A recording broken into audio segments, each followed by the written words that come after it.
আচ্ছা জীবন সাহেব, আপনার কি মনে হয় ঈদের আগে কি মাল শিপমেন্ট দিতে পারবো? শ্রমিকের বেতন আছে, বোনাস আছে। না স্যার, শ্রমিকরা তো ঠিক মতো কাজই করে না। 2 মাস ধরে বেতন দেন না, আর 2 মাস ধরে বেতন দেন না দেখা শ্রমিকরা তো কাজ কাম বন্ধ করে বসে রয়েছে। আর এমন করে হলে তো শিপমেন্ট দেওয়া যাইবো না।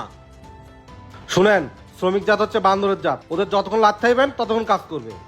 জীবন সাহেব, সবাইকে ওয়ার্নিং দিয়ে দিবেন, যে কাজ করবে না তাকে লাথি দিয়ে বের করে দিবেন, বুঝছেন? আমি লস দিয়ে ফ্যাক্টরি চালাবো না। আচ্ছা স্যার। আসেন।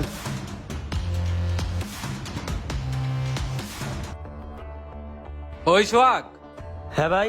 শোন, ছুটির পর সব প্লাবার নিয়ে নিচে খারাপি। আমরা আর কালকে থেকে কাজ করবো না। মালিক আম করে ঠিক মতো বেতন দেয় না, আমগো দোকান বাকি ঘর ভাড়া সব পড়ে রইছে। আবার সামনে ঈদ, আমরা চলবো কেমনে? হ্যাঁ ভাই, আপনি ঠিকই কইছেন। কথাটা মাথায় আচ্ছা রাখি। ঠিক আছে ভাই।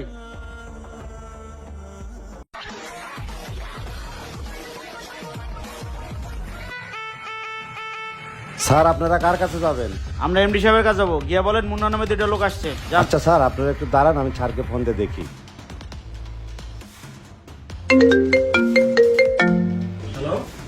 স্যার, স্থানীয় 2টা লোক আসছে, এমডি স্যারের কাছে যাবো, পাঠিয়ে দিব স্যার?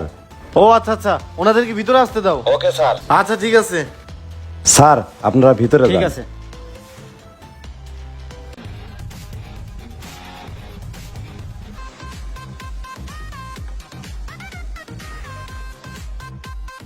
আরে মুন্না ভাই, ভালো আছেন? হ্যাঁ হ্যাঁ, ভালো আছি। আপনি কষ্ট করে আসতে গেলেন কেন? আমাকে বললেই তো হতো। শামিম সাহেব, আসছি সামনে ঈদ। আপনার ফ্যাক্টরিতে 5 লাখ টাকা চান্দা ধরা হয়েছে। যদি 5 লাখ দিতে পারেন তো ফ্যাক্টরি চলবো, আর যদি না দিতে পারেন চলবো না। আপনি তো জানেনই, মুন্নার এক কথা এক জবান। মুন্না ভাই, সামনে তো ঈদ, ওয়ার্কারের বেতন বোনাস দিতে হবে। এই সময় এতগুলো টাকা আমি কোত্থেকে দিব? ভাই, এর সাথে এত কথা কয়ে লাভ নাই। আরো অনেকগুলো ফ্যাক্টরিতে যাইতে হইব। আপনি গেলে হুকুম দেন, ফ্যাক্টরি কেটে তালা মারা দেওয়া যায়।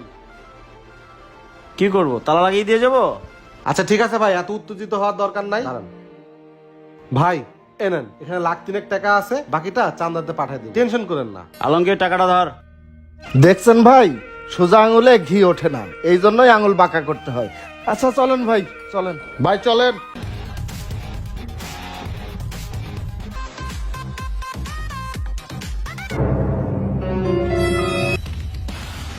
হাই শামিম সাহেব। আরে মুন্না ভাই, আপনি কালকে তো আসলেন, আজকে আবার কি মনে করে?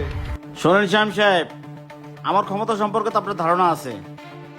কালকে যে টাকা দিয়েছেন ওই টাকা খরচ হয়ে গেছে। আজকে ইমিডিয়েটলি বাকি 2 লাখ টাকা লাগবে। 2 লাখ টাকার ব্যবস্থা করেন।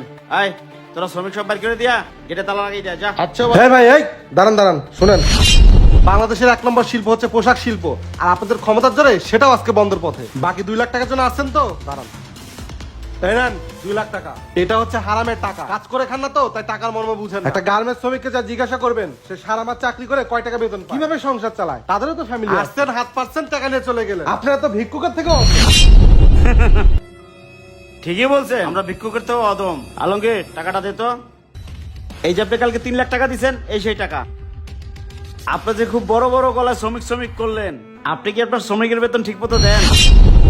তাদের পারিশ্রমিক ঠিক মতো দেন? আপনার ফ্যাক্টরিতে যে আজকে লোকজন কাজ করতেছে, আমার জন্য করতেছে। কি ছিল জানেন? শুনুন তাহলে। ওই হুন, কালকে সকাল সকাল তোরা ফ্যাক্টরির সামনে চলে আসবি। 2 মাস ধরে আমগো বেতন দেয় না, বারবার ডেট দিয়া ঘুরায়। মিঠা কথা আর চিরা বুঝবো না। কালকে সকালেই তোরা ফ্যাক্টরির সামনে চলে আসবি, ফ্যাক্টরি ভাঙচুর করমু। কথাটা সবাই মাথায় রাখিস, মনে থাকে জানো। ওই, তোরা কোন ফ্যাক্টরিতে চাকরি করস? এই যে সামনের ফ্যাক্টরিতে। তোর কত বড় সাহস, তুই এলাকা থেকে এলাকার ফ্যাক্টরি ভাঙচুর করবি? তোর হাত তো একদম গুঁড়ো গুঁড়ো করে হ্যাঁ ফেলাবো। ভাই, খালি এই গরিবের উপরেই পারবেন। কি হয়েছে এটা তো আর শুনবেন না। কি হয়েছে ক? ভাই, ওই ফ্যাক্টরি আমগুলো 2 মাস ধরে বেতন দিতেছে না, দোকান বাকি ঘর ভাড়া কিছুই দিতে পারতাছি না। বেতনের লিগে যখনই যাই খালি ডেট দেয়, এই শুক্রবার, এই শনিবার, এই রবিবার।